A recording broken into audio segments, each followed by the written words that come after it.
Articles. आज के इस वीडियो में हम पढ़ेंगे आर्टिकल्स के बारे में। आर्टिकल्स दो टाइप के होते हैं, पहला इनडेफिनिट आर्टिकल्स और दूसरा डेफिनिट आर्टिकल्स।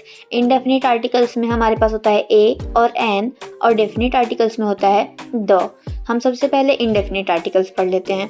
इनडेफिनिट आर्टिकल्स में ए और एन को कैसे यूज़ करना है ये समझ लीजिए। ए का जो यूज़ होता है वो होता है कॉन्सोनेंट साउंड से पहले और एन का यूज़ होता है वॉवेल साउंड से पहले। अब आप यहाँ पे गौर कीजिए कि मैंने साउंड बोला है, लेटर नहीं, क्योंकि लेटर कुछ भी हो हमें कोई फ़र्क नहीं पड़ता है, हमें उसके साउंड पे फोकस करना होता है, किसी भी वर्ड के साउंड पे। जैसे आप एग्जांपल में देख सकते हैं a boy, a car, a year and a university. अब यहाँ पे देखिए कि यूनिवर्सिटी का जो पहला लेटर है वो तो एक वॉवेल है, पर यहाँ पे उसके पहले अ का यूज़ किया गया है क्योंकि यूनिवर्सिटी का जो साउंड है वो वाई यू से निकलता है, वाई यू के तरह यूनिवर्सिटी, इसीलिए उसके पहले अ का यूज़ होता है। इसी तरह एन के यूज़ में होता है an idea, an aeroplane and an hour etcetera. अब यहाँ पे जो आवर है उसका एच जो है वो तो कॉन्सोनेंट है, लेकिन उसका जो साउंड है वो आवर निकलता है, ए के तरह साउंड आता है, इसीलिए हम उसके पहले एन का यूज़ करते हैं। अब हमारे पास एक छोटा सा टॉपिक आता है एब्रीविएशन। तो एब्रीविएशन क्या होता है? A short form of a word और फ्रेज। किसी भी वर्ड और फ्रेज का शॉर्ट फॉर्म एब्रीविएशन कहलाता है। जैसे प्राइम मिनिस्टर का एब्रीविएशन होता है पीएम और member of the legislative assembly को हम लोग एमएलए बोलते हैं। तो member of the legislative assembly का शॉर्ट फॉर्म होता है एमएलए, यानी एमएलए जो है वो एब्रीविएशन है member of the legislative assembly का, और पीएम जो है वो एब्रीविएशन है प्राइम मिनिस्टर का।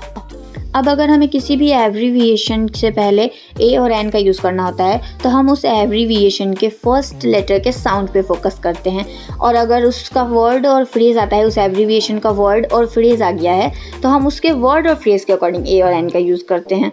जैसे यहाँ पे कुछ प्रैक्टिस क्वेश्चंस दे रखे हैं, उसमें से हम प्रैक्टिस क्वेश्चंस कर लेते हैं ताकि हमें ए और एन का और अच्छे से यूज़ क्लियर हो जाए।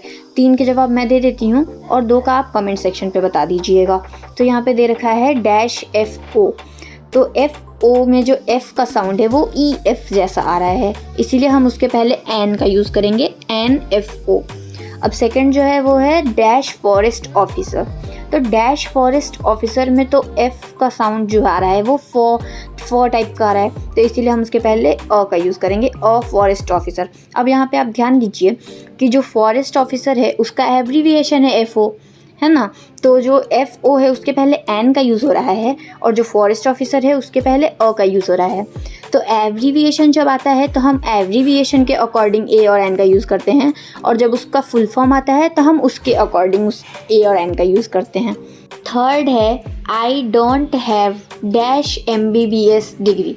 तो इसमें एन आएगा क्योंकि MBBS में जो एम है उसका साउंड EM के तरह आता है, इसीलिए I don't have an MBBS degree.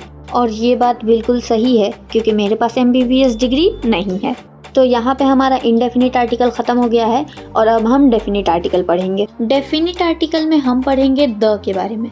The का यूज़ होता है स्पेसिफिक थिंग्स से पहले, example the equator, the Sahara desert, the Ganga, the Taj Mahal. अब हम किन किन नामों से पहले द का यूज़ कर सकते हैं?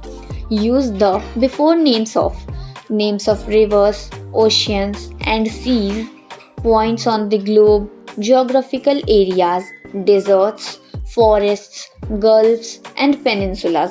इन सभी के नामों से पहले हम द का यूज़ कर सकते हैं।